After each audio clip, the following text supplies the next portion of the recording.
ಶ್ರೀರಾಮನ ಪ್ರಾಣ ಪ್ರತಿಷ್ಠಾಪನೆಗೆ ನಮೋ 11 ದಿನದ ಕಠಿಣ ವ್ರತವನ್ನು ಏನು ಕೈಗೊಂಡಿದ್ರು.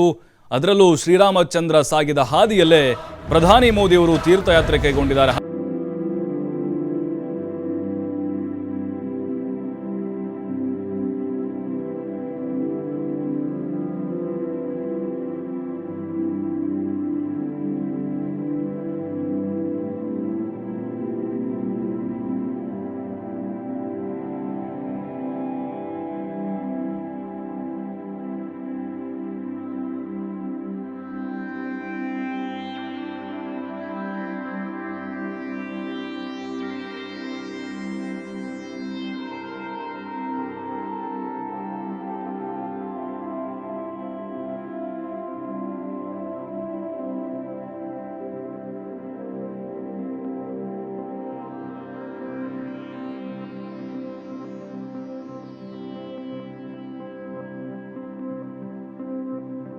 ಇವೆಲ್ಲವನ್ನು ಕೂಡ ನರೇಂದ್ರ ಮೋದಿಯವರು ನೆರವೇರಿಸ್ತಾ ಇದ್ದಾರೆ. ಅವರು ಕೈಗೊಂಡಂಥ ವ್ರತಾಚರಣೆ ಇದೆಯಲ್ವಾ, ಅದು ಅಂತಿಂಥ ವ್ರತಾಚರಣೆ ಅಲ್ಲ. ಅದು ನೋಡಿ, 11 ದಿನಗಳ ಕಾಲ ಬ್ರಾಹ್ಮಿ ಮುಹೂರ್ತದಲ್ಲಿ ಎದ್ದು ತಣ್ಣೀರು ಸ್ನಾನವನ್ನು ಮಾಡಿ ಯೋಗ ಧ್ಯಾನಗಳನ್ನು ಮಾಡ್ತಾ ರಾಮ ಮಂತ್ರವನ್ನು ಜಪಿಸುತ್ತಾ ಈರುಳ್ಳಿ ಬೆಳ್ಳುಳ್ಳಿ ಏನೂ ಕೂಡ ಸೇವಿಸುವುದಿಲ್ಲ.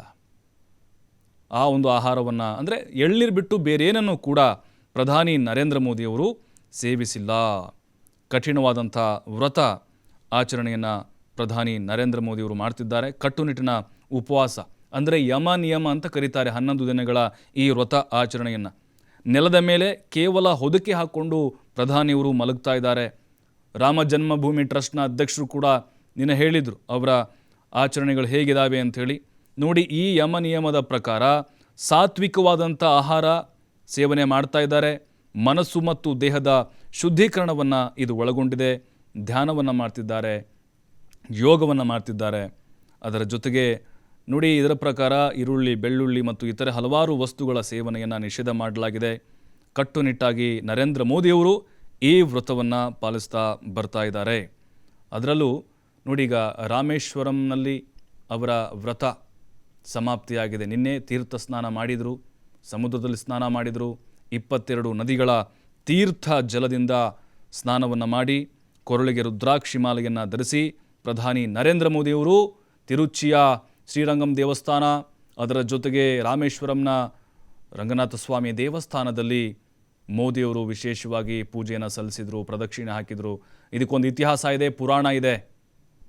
ಅಲ್ಲಿ ರಾಮ ಮತ್ತು ಸೀತೆಯರು ಶಿವಲಿಂಗವನ್ನು ಪ್ರತಿಷ್ಠಾಪನೆ ಮಾಡಿ ಹೋಗಿದ್ದಾರೆ ಅನ್ನುವಂತಹ ಒಂದು ಪ್ರತೀತಿ ಕೂಡ ಇದೆ. ಶ್ರೀರಾಮನ ಹಾದಿಯಲ್ಲಿ ಪ್ರಧಾನಿ ನರೇಂದ್ರ ಮೋದಿಯವರು ಹೆಜ್ಜೆ ಇಡ್ತಾ ಇದ್ದಾರೆ. ಪಂಚತತ್ವಗಳನ್ನು ಪಾಲಿಸುವಂಥ ಮೂಲಕ ಮನ ಶುದ್ಧೀಕರಣ ಮಾಡಿಕೊಂಡಿದ್ದಾರೆ. ಇದು ನಾಸಿಕ್ನ ಪಂಚವಟಿಯಿಂದ ಶುರುವಾಗಿ ತಮಿಳುನಾಡಿನ ರಾಮೇಶ್ವರಂನಲ್ಲಿ ಸಮಾಪ್ತಿಗೊಂಡಿದೆ.